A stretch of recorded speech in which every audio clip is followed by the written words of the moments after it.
तो दोस्तों सबसे पहले हम इसका शेड्यूल देख लेते हैं। जैसे कि इसका जो है ना ट्रेनिंग का टाइम 28 अक्टूबर से 3 नवंबर तक को चालू हो चुका था। तो इसके हाउस टू हाउस 4 नवंबर से 4 दिसंबर इसकी लास्ट डेट है SIR फॉर्म की, जो कि आप जो ना 4 दिसंबर से पहले ये सबमिट कर देना। और जो ना फिर जो ना ये सबमिट हो जाएंगे तो इसकी जो ना भाई 9 दिसंबर को डिक्लेयर होगी। फिर उसके बाद नंबर 4 पर आता है क्लेम एंड ऑब्जेक्शन पीरियड। अगर आपका उसमें जो ना रिजेक्ट कर दिया गया आपका SRI फॉर्म, तो आप जो ना उसे जो ना ऑब्जेक्शन कर सकते हो, क्लेम कर सकते हो। इसकी डेट है 9 दिसंबर से 8 जनवरी तक। नंबर 5 पर नोटिस फेस यानी हायरिंग और वेरिफिकेशन के लिए तुम्हारे घर पर कोई बंदा आएगा जो कि चेक करेगा तुम्हारा बिल्कुल सही फोटो लगाया था, नाम पता सब चीज़ लिख लेगा। और जो ना इसकी डेट है 9 दिसंबर से 31 जनवरी 2026 तक। तो ये सारा शेड्यूल 7 फरवरी 2026 तक बिल्कुल फिनिश हो जाएगा। तो अब जो ना बात करते हैं ये फॉर्म आपको भरना कैसे है। लेकिन अभी तक आपने अगर चैनल को सब्सक्राइब नहीं किया तो चैनल को सब्सक्राइब और वीडियो को लाइक जरूर कर देना। तो आपको बता देता हूँ आपका कुछ इस तरीके से इंटरफेस आएगा। तो फर्स्ट कॉलम में आपको अपनी डेट ऑफ बर्थ भर देनी है। सेकंड कॉलम में आपको अपना आधार का ईपिक नंबर लिख देना है। फिर उसके नीचे कॉलम में आपको अपना नंबर डालना है। फिर आपको फादर में अपने पापा का नाम डालना है, उनके आधार का ईपिक नंबर डालना है। उसके नीचे वाले कॉलम में आओगे तो अपनी माता का नाम लिखना है, उनके आधार कार्ड का नंबर लिखना है।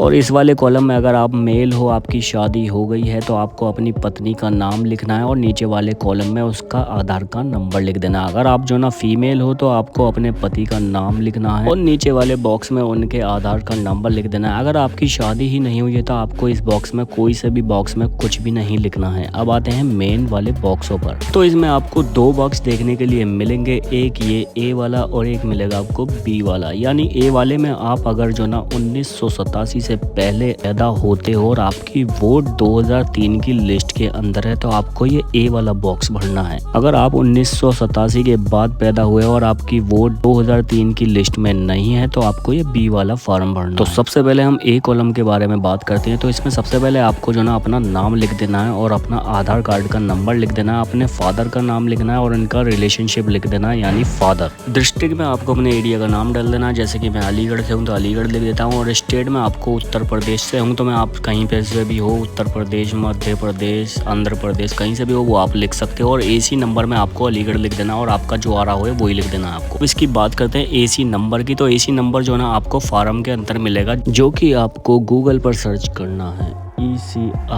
ECI जब सर्च करोगे तो पहली साइड आएगी, इस पर ही आपको क्लिक कर देना। थोड़ा सा स्क्रॉल डाउन करने के बाद आपको मिलेगा search your name in last field. State में आपको अपना उत्तर प्रदेश, जैसे कि मैं उत्तर प्रदेश से हूँ, ये ले लिया मैंने। इसमें अलीगढ़ लगा देता हूँ मैं, उत्तर प्रदेश में अलीगढ़। और इसे कोल ले लेता हूँ, जो आपकी हो वो आप चूज कर लेना। और इसमें मैंने ये ले लिया GT रोड। जब ये आपकी लिस्ट ओपन होगी तो आपको जो ना जो भी आपका नाम जहाँ हो, फिर आपको वहाँ से जो ना ये आपको जो ना ये देखना है। सबसे पहले ये वाले तो आपको ये डालना है, AC नंबर ये डालना है और इसमें भाग संख्या आपको ये डालनी है। जो भी आपके नाम के सामने जो ये लिख रहा है 1 2 3 4 जो चल रहे हैं सीरियल नंबर, तो सीरियल नंबर में आपको यही नंबर डालना है। जैसे एग्जाम्पल तौर पर मैंने सीरियल नंबर 21 डाल दिया है। आपका जो सीरियल नंबर आ रहा है आपको वो डालना है। अब बात करते हैं बॉक्स B की। 1987 वाले बॉक्स B कॉलम को भरेंगे। अब इसको जो ना सबसे पहले आपको अपने पिता का नाम डालना है, उनका आधार नंबर डालना है, रिलेटिव्स में अपने दादा का नाम डालना है और रिलेशन में फादर लिखो।